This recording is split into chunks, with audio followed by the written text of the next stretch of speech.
다음 뉴스는 세 가지 뉴스를 동시에 전해드리겠습니다. 수중수색 기간이 장기화되면서 자꾸 의혹이 제기되고 그 다음에 또 그거에 대한 공방이 이어지고 있고요.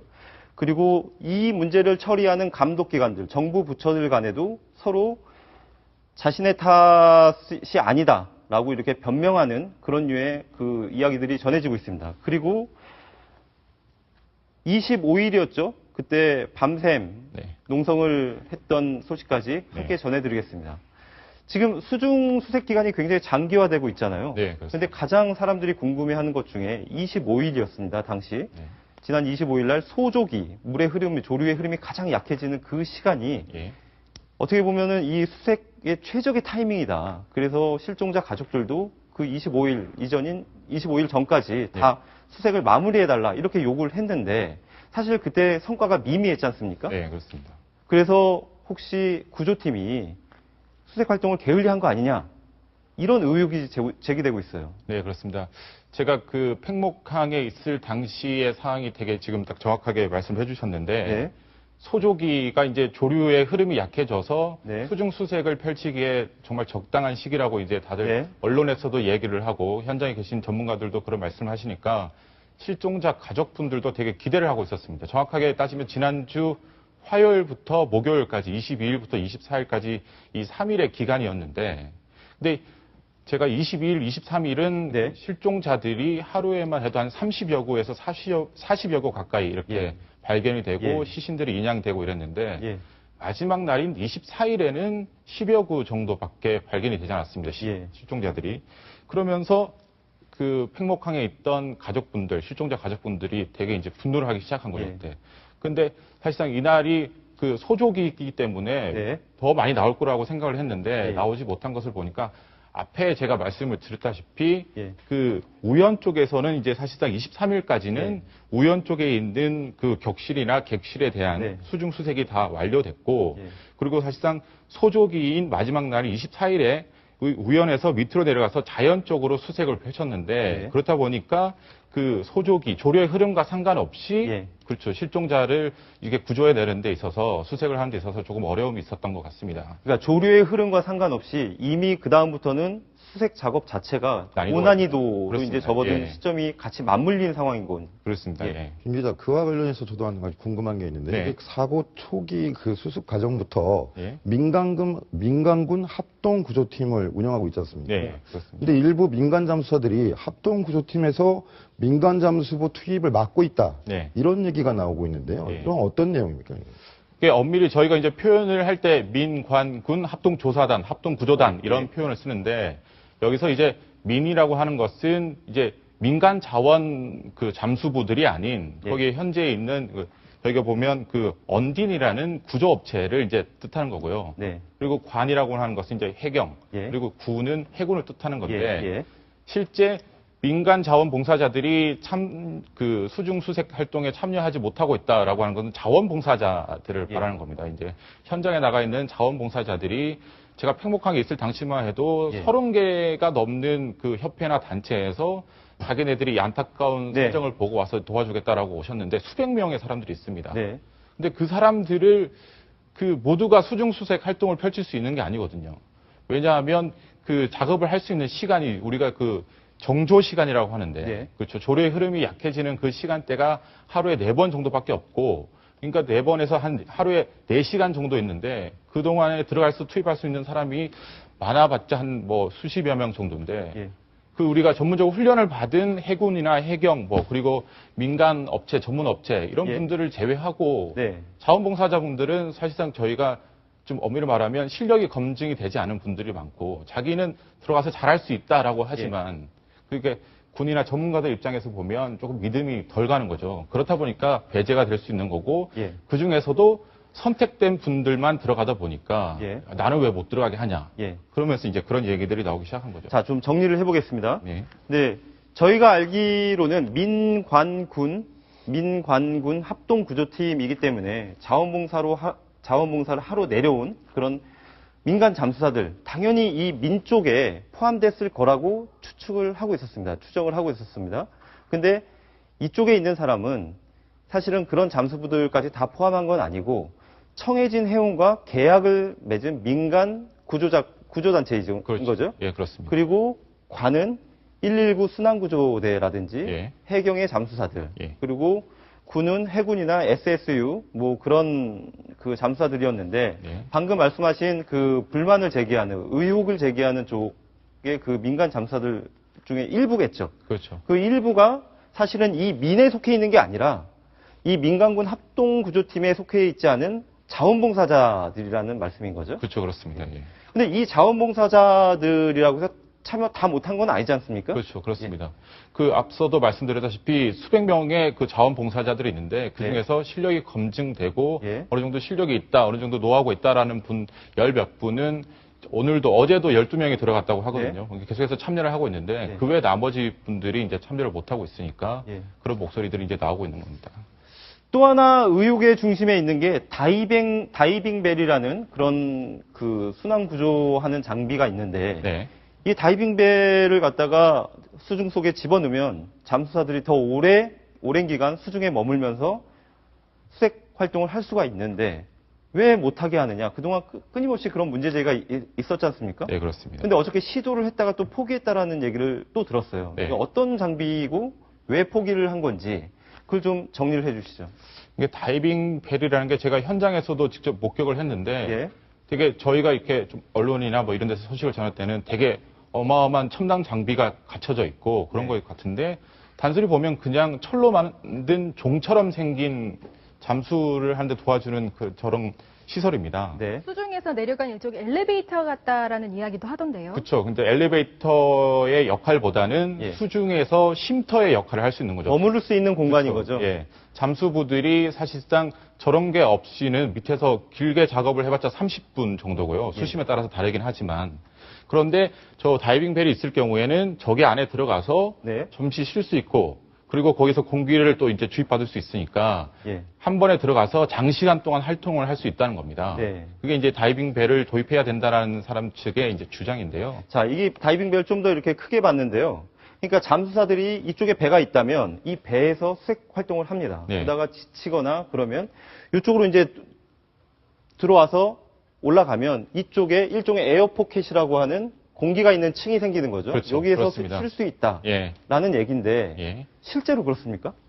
근데 저희가 아직까지 사고 현장에서는 투입이 되지 않았고 그리고 저 정도 작업을 했을 때 사실상 저 다이빙 벨이 투입된 곳도 수중입니다. 그러니까 수중에서 잠수부들이 활동할 수 있는 시간이 똑같고 거의 비슷하고 그리고 저기가 만약에 40m의 해저라고 하면 4기압 정도의 수압을 받는 건데 그렇다고 해서 크게 잠수 활동을 하는 데서 어느 정도 시간을 늘릴 수 있을지는 아직까지 검증이 안 된 부분이고요. 그런데 어저께 그 설치를 결국 이게 그 실종자 가족들의 요청으로 설치를 시도했지 않습니까? 그런데 실패하고 다시 이걸 팽목항 부두로 가지고 왔다 이런 얘기가 들리는데 왜 그런 거죠?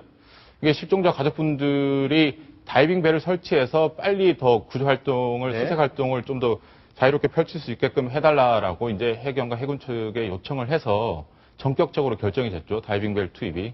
그래서 엊그제에 이제 다이빙 벨이 현장에 도착했고 이게 그 현장에 투입되기 위해서 갔는데 다이빙 벨을 투입하기 위해서는 바지선이라는 게 사고 현장 해역에 설치가 돼야 되는데 현재 잠수부들이 활동하고 있는 바지선이 2대가 있습니다.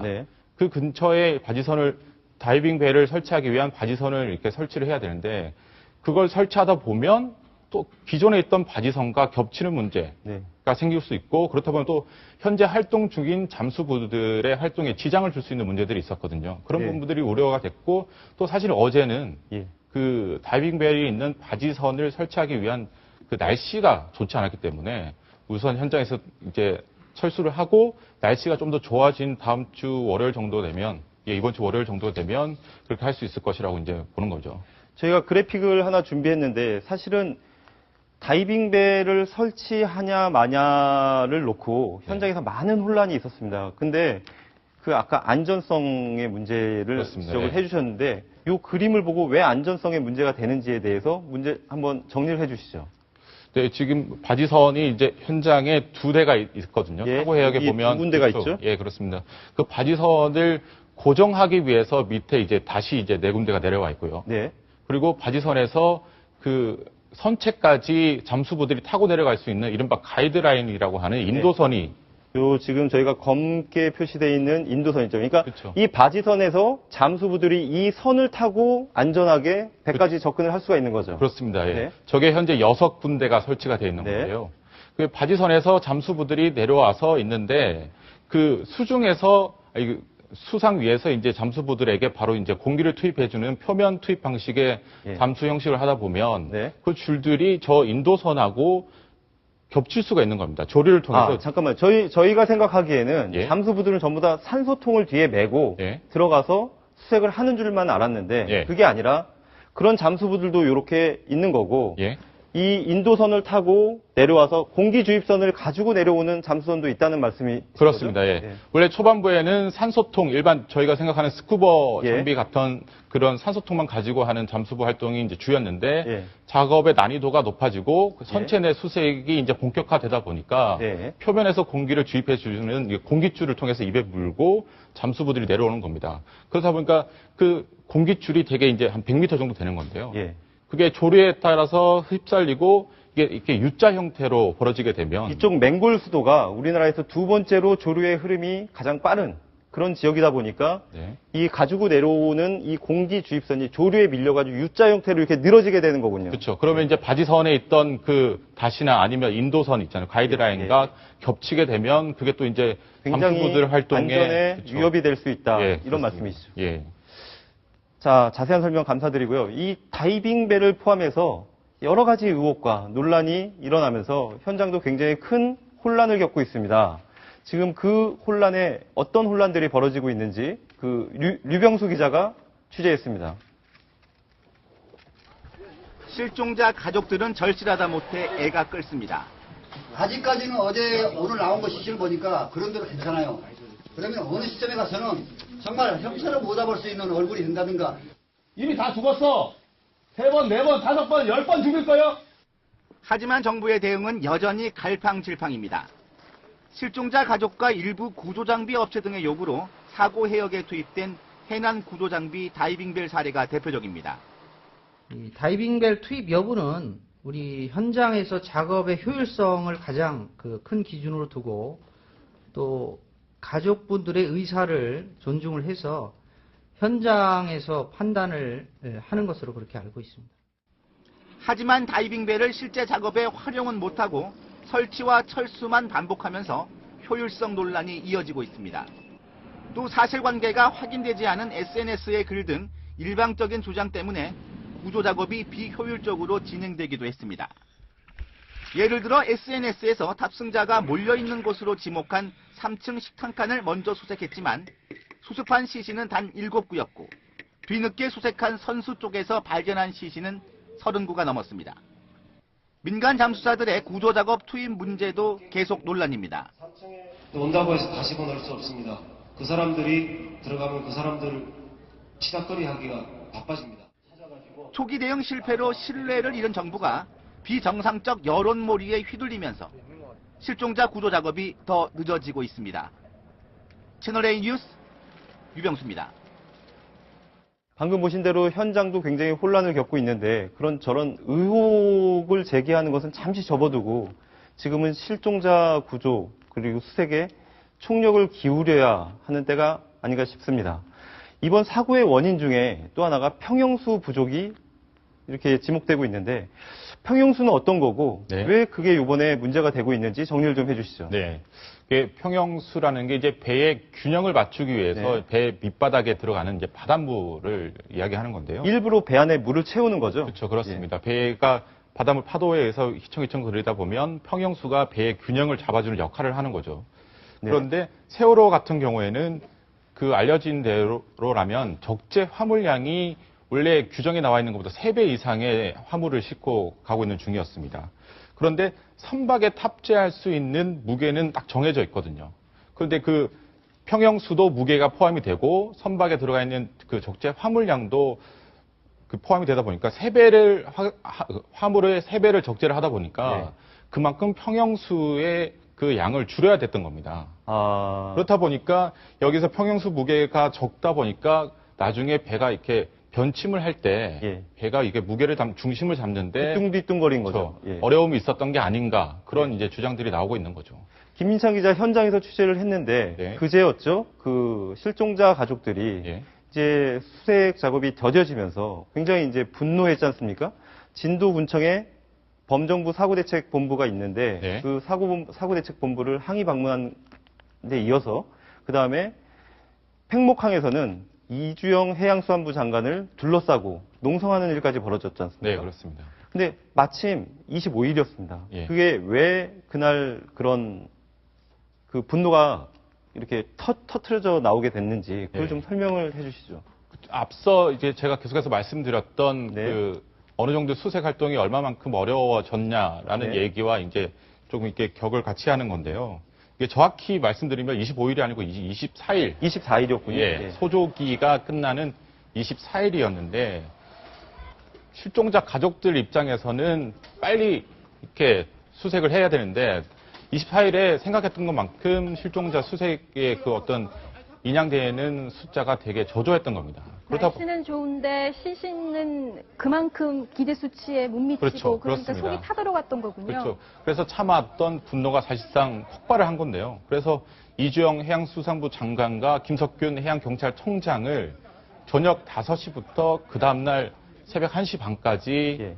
저렇게 이제 가운데에 앉혀놓고 실종자 가족들이 그동안 궁금했던 거를 예. 집중적으로 물어보고 민간 잠수부들, 자원봉사자들 왜 투입하지 않느냐, 다이빙벨 왜 투입하지 않느냐, 투입해라.